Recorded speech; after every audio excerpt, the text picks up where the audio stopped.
L-Uffiċċju Nazzjonali tal-Istatistika l-NSO nida l-pjan strateġiku tiegħu għal perjodu 2027-2029 li se jara li l-ħidma tiegħu tkompli tindirizza l-bżonnijiet tal-utenti kollha.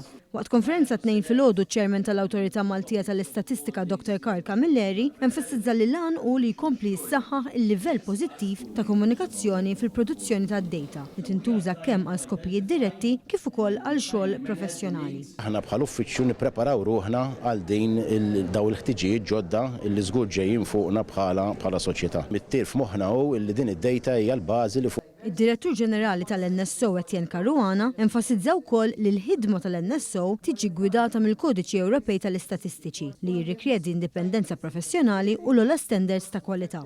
Fakkar li mill-2021 l-NSO jibgħat rapport annwali u pjan ta' 3 snin fejn jiġu spjegati bidliet strutturali u strateġiċi.